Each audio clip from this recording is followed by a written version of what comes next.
Our auto sector has done more than build cars. It has built communities, livelihoods, and dreams. Some of America's fast food giants are seeing a slump in sales. Customers are cutting back because the cost of dining has jumped. In less than 12 months, the United States has lost more than $300 billion in foreign investment, seen farm incomes collapse by nearly 1/3, and added over $1 trillion in new federal debt, while Canada quietly moved into one of the most stable economic positions in North America. And this divergence is accelerating faster than markets, voters, or policymakers are prepared to admit. What is unfolding is not a routine slowdown, and it is not political noise. It is a structural fracture. On one side of the border, Canada is increasing housing supply at near historic levels, while its population is shrinking, easing prices without triggering financial stress. This is the story of how two neighboring economies, once tightly bound, are rapidly separating under the weight of policy choices and institutional decay. And buried beneath the headlines is a single strategic vulnerability that exposes just how fragile the American system has become. By the end of this analysis, we will reveal the one dependency Washington cannot escape, the leverage it refuses to acknowledge, and the economic shock that could hit the United States faster than anyone expects. The deterioration inside the United States is no longer confined to isolated sectors. What makes the current moment uniquely dangerous is that multiple pillars of the American economy are breaking down at the same time, reinforcing one another in a feedback loop that is increasingly difficult to stop. Nowhere is this more visible than in agriculture. According to internal estimates circulating among farm credit agencies and regional banks, more than 22% of United States farms are now technically insolvent. Total farm debt has climbed beyond $560 billion. The highest level ever recorded, while net farm income has fallen below levels seen during the global financial crisis when adjusted for inflation. In practical terms, this means tens of thousands of farms are no longer operating as viable businesses. They are simply delaying liquidation. Export markets that once sustained rural America have not returned. Soybean exports to Asia remain down by more than 1/3 compared to pre-tariff levels. Corn, pork, and dairy shipments show similar declines. Retaliatory trade barriers remain in place, and behind closed doors, major trading partners have made it clear that trust has been permanently damaged. This is not a temporary negotiation phase. It is a long-term loss of market access. At the same time, labor shortages have turned an economic crisis into a logistical nightmare. Immigration enforcement has removed hundreds of thousands of workers from agriculture, food processing, and logistics. Entire harvests are being abandoned in the fields. Warehouses are operating below capacity. Analysts estimate that labor shortages alone reduced national economic output by nearly 2 full percentage points over the past year. This is a self-inflicted wound with no short-term remedy. Manufacturing offers no refuge. Despite repeated political promises of reindustrialization, industrial output has stagnated. Input costs for steel and aluminum have surged as trade barriers disrupt continental supply chains. Downstream industries are absorbing tens of billions of dollars in additional costs annually, squeezing margins and forcing layoffs. Auto production has slowed sharply as parts cross borders multiple times under rising tariff burdens. In private investor briefings, executives increasingly describe the United States as operationally unpredictable and strategically risky. The financial consequences are already visible in capital flows. Over the past 12 months, net foreign direct investment into the United States has fallen by more than $300 billion. This is not a portfolio shift.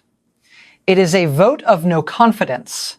At the same time, Canada has recorded one of its strongest years on record for inbound long-term investment, particularly in energy infrastructure, advanced manufacturing, and critical minerals. Capital is not disappearing. It is relocating. The labor market data confirms the picture. Monthly job creation has slowed to levels that barely register in an economy of this size.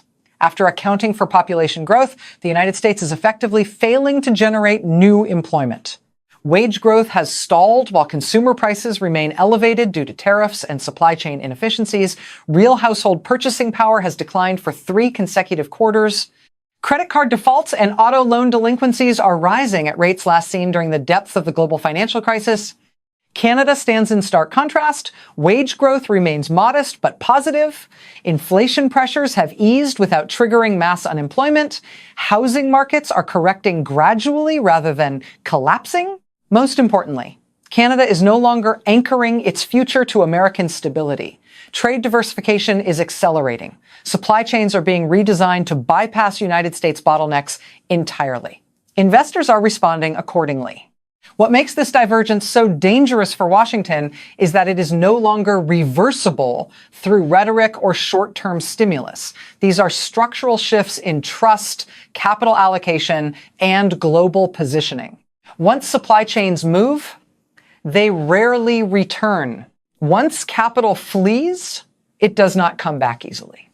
And yet, beneath all of these visible failures lies a deeper vulnerability that has not been openly discussed in Washington, one dependency so critical that even a minor disruption could trigger a shock far larger than the current crisis. At this stage, it is no longer accurate to describe the situation in the United States as economic weakness. What is unfolding now meets the definition of systemic failure, where fiscal stress, institutional erosion, and social instability reinforce one another in a downward spiral that accelerates with each policy decision. The most visible pressure point is federal finance. United States government debt has now surged beyond $36 trillion, but the true danger lies in the cost of servicing that debt. Annual interest payments are approaching $1.5 trillion, consuming a rapidly growing share of federal revenue. In effect, Washington is borrowing at an accelerating pace simply to pay interest on previous borrowing. This is fiscal entrapment. History shows that once a major economy enters this phase, policy flexibility collapses. Bond markets are already reacting. Long-term Treasury yields have climbed despite heavy political pressure, forcing borrowing costs higher across the entire economy. Mortgage rates have risen sharply. Auto loan costs have surged. Corporate refinancing has become significantly more expensive. Liquidity is draining simultaneously from households, small businesses, and municipal governments. The impact on ordinary Americans is severe and cumulative. Household debt delinquency rates have risen across every major category. Credit card defaults are climbing at levels not seen since the depths of the global financial crisis. Auto loan delinquencies have crossed thresholds historically associated with deep recessions. Millions of households are no longer struggling to get ahead. They are struggling to remain solvent. At the same time, labor force participation continues to fall, masking the true scale of unemployment. When discouraged workers and involuntary part-time employment are included, effective joblessness now exceeds 12% nationwide. In several deindustrialized regions, the figure is approaching 20%. Entire communities are exiting the formal economy altogether, not temporarily, but structurally. Social stability is beginning to fracture under this pressure. Homelessness has surged to record levels, exceeding 750,000 people nationwide. Rural hospitals are closing at an accelerating pace, leaving vast regions without reliable access to healthcare. Public school systems are facing funding crises as property tax bases erode. Municipal governments are operating with structural deficits that exceed sustainable limits, forcing cuts to basic services. Institutional credibility, once the foundation of American economic power, is eroding just as rapidly. Open political attacks on independent agencies, repeated threats to override monetary authority, and constant allegations undermining electoral legitimacy have introduced a new and deeply corrosive risk factor. In confidential assessments, major global investors now assign the United States a governance risk premium once reserved for unstable emerging markets. This shift alone raises borrowing costs, depresses asset valuations, and accelerates capital flight. Foreign capital has responded decisively. Over the past 18 months, more than $500 billion in foreign-held United States assets have either been liquidated or allowed to mature without reinvestment. Sovereign wealth funds and global insurers are quietly reallocating away from American exposure, not out of ideology, but out of risk management. Capital does not argue. It leaves. Canada is absorbing much of this displaced confidence. Pension funds, infrastructure investors, and long-term asset managers are increasing allocations northward at a pace not seen in generations. Canada is increasingly viewed as the only jurisdiction in North America where contracts, trade rules, and regulatory frameworks are likely to remain intact regardless of political outcomes. Stability itself has become Canada's most valuable export. What makes the American situation uniquely dangerous is that policy responses are amplifying the damage rather than containing it. Tariffs continue to raise costs, immigration crackdowns deepen labor shortages. Political brinkmanship undermines confidence. Each measure tightens the feedback loop. The United States is now trapped in a cycle where economic stress fuels political extremism produces destructive policy, and destructive policy accelerates economic stress. This loop is tightening with every quarter. Yet even this grim picture does not reveal the most dangerous vulnerability facing the American system. There exists a single strategic dependency so critical that even a minor disruption could trigger an immediate shock to food prices, inflation, and social stability nationwide. The United States has now crossed a threshold that separates recoverable crisis from structural collapse. What was once a series of policy failures has hardened into a permanent condition where debt, inflation, labor shortages, and institutional decay are no longer shocks, but features of the system itself. Federal finances reveal the scale of the damage. Total United States government liabilities, when long-term obligations such as retirement and healthcare commitments are included, now exceed $190 trillion. Annual interest costs are projected to surpass $1.7 trillion within the next fiscal cycle. This means nearly half of all federal tax revenue will soon be consumed by interest payments alone, leaving little capacity to fund public services without additional borrowing. The government is no longer managing debt. It is compounding it. Bond markets have responded with quiet brutality. Long-term borrowing costs have risen despite repeated political pressure, signaling that confidence in fiscal discipline has eroded. Mortgage costs for American households have increased sharply. Auto financing has become prohibitively expensive for millions of families. Corporate debt refinancing has slowed to a crawl. Small and medium-sized businesses are being cut off from credit entirely, triggering a wave of silent closures that rarely make headlines. Inflation has become embedded at the household level. Trade barriers and supply chain fragmentation have added an estimated $4,200 per year to the cost of living for the average American family. Food prices have risen by more than 1/4 over the past 3 years. In some regions, basic staples have doubled in price. Energy costs remain volatile, not due to scarcity, but due to policy incoherence that discourages long-term investment while failing to stabilize supply. Official unemployment figures no longer reflect economic reality. Labor force participation has collapsed to levels not seen in decades. When discouraged workers, involuntary part-time employment and underemployment are included, effective unemployment now exceeds 12% nationwide. In several industrial regions, the figure approaches 18%. Entire communities have effectively exited the formal economy, surviving through debt, informal labor, or government assistance that itself is increasingly underfunded. The social consequences are severe and accelerating. Homelessness has surged beyond 750,000 individuals nationwide, the highest level ever recorded. Rural healthcare systems are collapsing, with hospitals closing at a rate of nearly 2 per week. Education systems are under strain as property tax revenues shrink, forcing layoffs and school consolidations. Life expectancy, already declining, is projected to fall by another full year if current trends persist.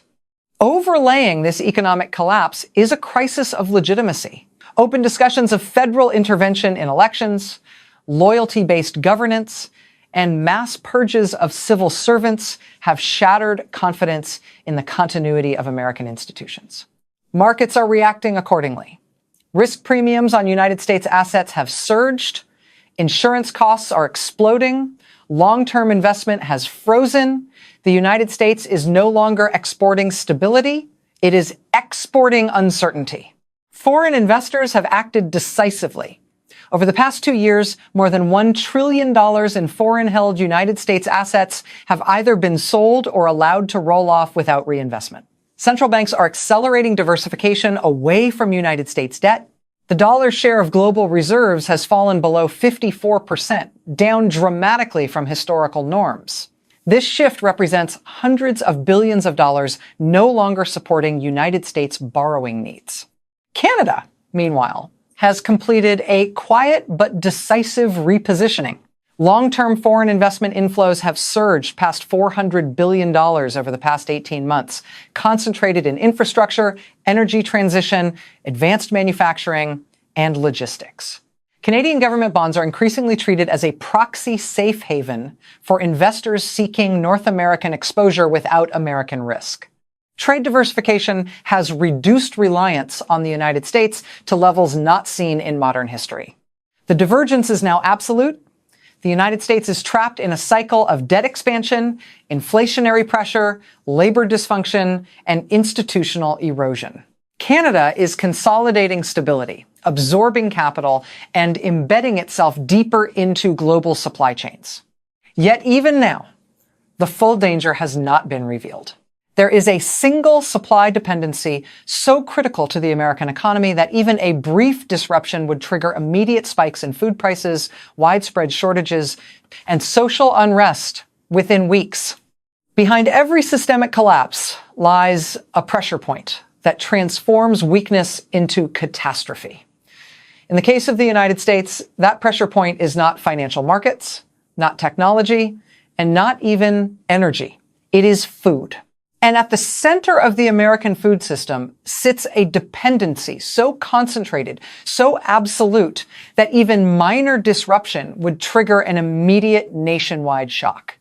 The United States now relies on Canada for nearly 9/10 of its total potash supply, a critical fertilizer input without which modern agriculture cannot function. Potash is not interchangeable. It cannot be rapidly substituted. It cannot be scaled domestically within a meaningful time frame. If access is disrupted, crop yields fall within a single growing season. Internal modeling by agricultural economists indicates that a supply interruption of even 10% would reduce national yields by nearly 1/5. A disruption approaching 1/3 would push yield losses beyond 1/4 across staple crops. The inflationary consequences would be immediate. Fertilizer prices would surge by more than 1/2 within weeks. Food prices would rise at double-digit rates nationally within a single quarter. Bread, grains, vegetables, and animal protein would experience the sharpest increases. For households already under financial strain, this would not be an inconvenience. It would be an emergency. The United States has no strategic reserve sufficient to absorb this shock. Domestic production capacity cannot be expanded quickly. Alternative suppliers lack the scale and logistics to replace Canadian output. Any attempt to do so would take years, not months. In the meantime, farmers would be forced to reduce planting, abandon acreage, or accept catastrophic losses. Food processors would face shortages. Retailers would ration supply. The ripple effects would extend far beyond agriculture, amplifying inflation, intensifying social stress, and forcing emergency government intervention. What makes this vulnerability especially dangerous is that it exists within an already destabilized system. Household debt is elevated. Credit access is tightening. Public trust in institutions is fragile. A food price shock of this magnitude would act as a force multiplier, accelerating unrest and eroding legitimacy at precisely the moment when resilience is weakest. Canada understands this reality. And critically, Canada does not need to weaponize it. The leverage exists regardless of intent. The mere possibility forces Washington into a position of strategic dependence it cannot publicly acknowledge. Admitting this vulnerability would expose the fragility of the American food system and risk panic across markets and voters alike. Silence has become policy. Behind closed doors, contingency discussions are already underway. Emergency fertilizer subsidies, strategic import guarantees, quiet diplomatic back channels. None of these measures solve the core problem. They merely buy time. And time is the one resource the United States is rapidly running out of. Canada, meanwhile, continues to consolidate quietly. It is strengthening its role as a reliable supplier, a stable jurisdiction, and a trusted trade partner across multiple continents. Its credibility grows precisely because it does not threaten. In a volatile world, restraint itself becomes power. This is the final stage of divergence. One economy is exposed, reactive, and dependent. The other is insulated, diversified, and strategically positioned. The transfer of economic gravity within North America is no longer theoretical. It is happening in real time. What remains unseen by the public is how close the United States already is to the threshold where a single miscalculation could cascade into a nationwide crisis that no stimulus package, tariff adjustment, or political speech could contain. And the most unsettling truth is this. The trigger for that shock does not lie in Washington. It lies just across the northern border, hidden in plain sight, embedded in the supply chains Americans assume will always function. The most dangerous phase of an economic collapse is not when losses first appear, but when multiple systems fail at the same time and no longer stabilize one another. That is the phase the United States has now entered. Financial strain, supply chain fragility, social pressure, and institutional distrust are no longer separate problems. They are converging. Federal capacity to respond is rapidly eroding, with interest obligations consuming an unprecedented share of revenue. Every emergency response now requires additional borrowing at rising cost. Fiscal space has vanished. Monetary flexibility has narrowed. Political consensus has collapsed. In this environment, even well-designed interventions arrive too late or at insufficient scale. The system reacts slower than the crisis evolves. Markets are beginning to internalize this reality. Risk is no longer priced as temporary volatility. It is priced as permanence. Long-term investment decisions are being revised accordingly. Projects once planned for decades are being canceled or relocated. Insurance coverage is being withdrawn from entire regions. Municipal bonds are trading at discounts previously associated with distressed economies. These are not headlines, they are signals. Social strain is approaching a breaking point. When food costs rise faster than wages, when housing remains out of reach, when credit dries up, and when trust in institutions evaporates, stability becomes fragile regardless of ideology. History shows that under these conditions, small shocks produce outsized reactions. A localized disruption becomes national unrest. A supply interruption becomes a legitimacy crisis. This is why the American situation is now uniquely dangerous. The margin for error has disappeared. The system can no longer absorb surprises. It can only amplify them. Canada exists outside this vortex. Its advantage is not dominance. It is distance from chaos.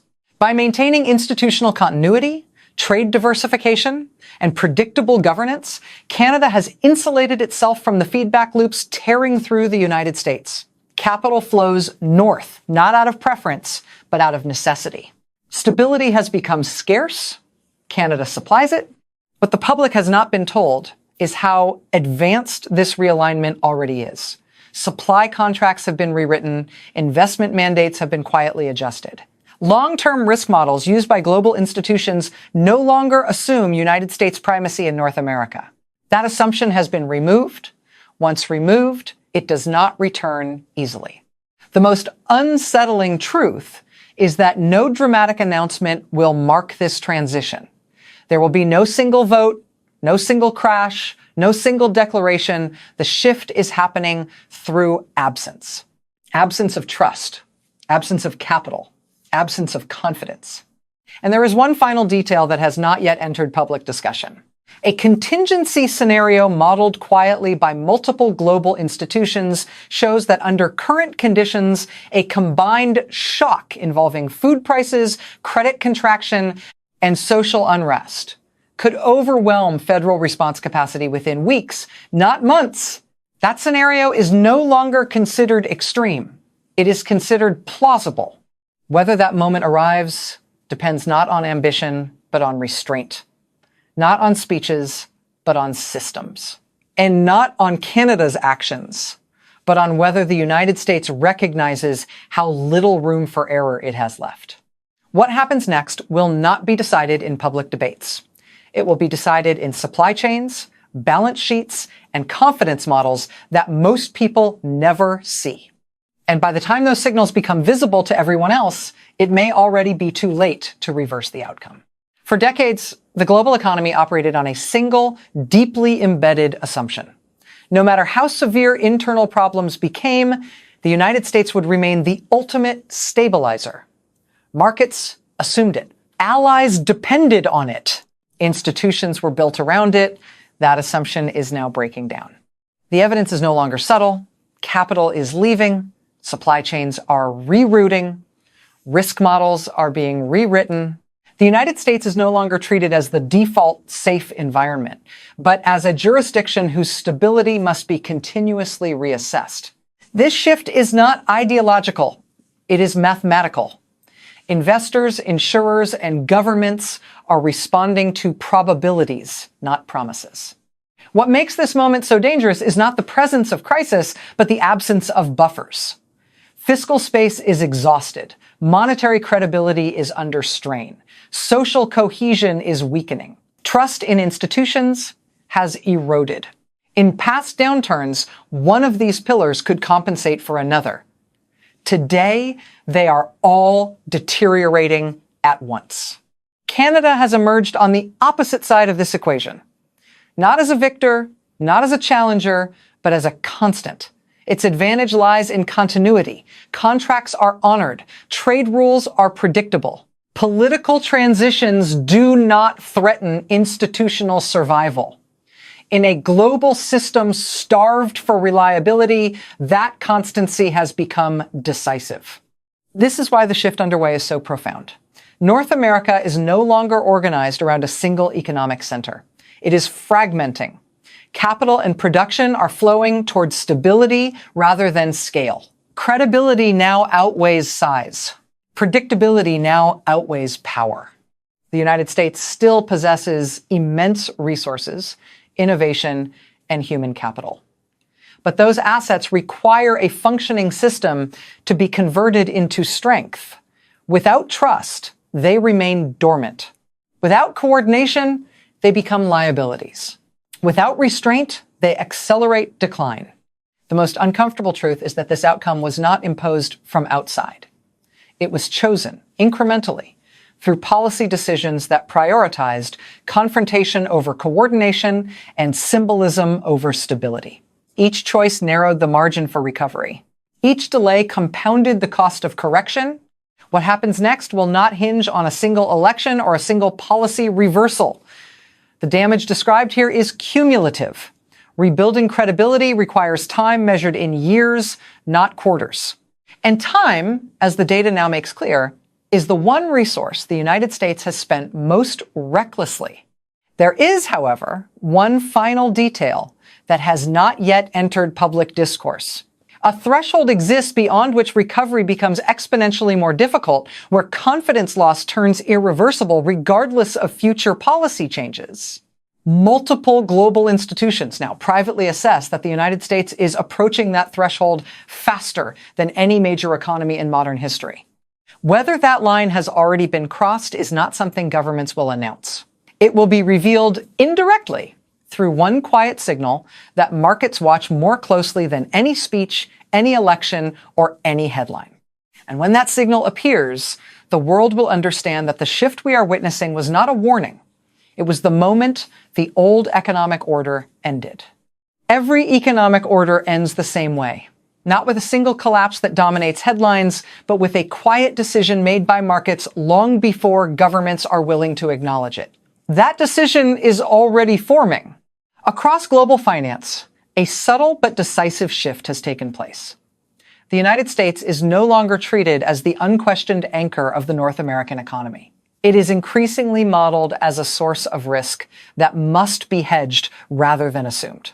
This change does not appear in speeches, elections, or official forecasts.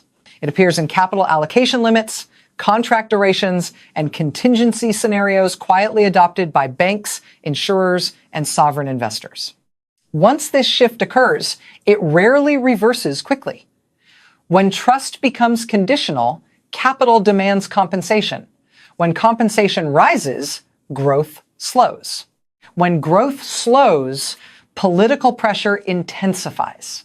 And when political pressure leads to rule changes, confidence erodes further. This is not ideology. It is arithmetic. Canada has emerged on the opposite side of this equation, not through confrontation, but through continuity. Its institutions function without drama. Its trade relationships are diversified. Its policies change incrementally rather than violently. In a global system exhausted by volatility, this steadiness has become decisive. Capital that moves for safety begins to stay for opportunity. What makes this moment historically significant is that scale no longer guarantees leadership. Predictability does. The ability to absorb shocks without rewriting rules now matters more than raw size. In that metric, the balance within North America has shifted. The United States still possesses extraordinary resources, innovation, and human capital. But without institutional stability, those strengths cannot anchor a system. They become reactive rather than decisive. Recovery remains possible, but it will require time measured in years, discipline measured in restraint, and credibility rebuilt slowly rather than declared. There is one final truth that remains largely unspoken. The moment markets decide an anchor can no longer be relied upon, the transition is already over. Governments may debate it, voters may argue it, commentators may deny it, but capital has already moved on. When historians look back on this period, they may not point to a single crash or crisis as the turning point. They will point to a quieter moment when assumptions changed, flows shifted, and stability found a new center. And by the time that realization becomes obvious to everyone else, the decision will have already been made. Thanks for watching.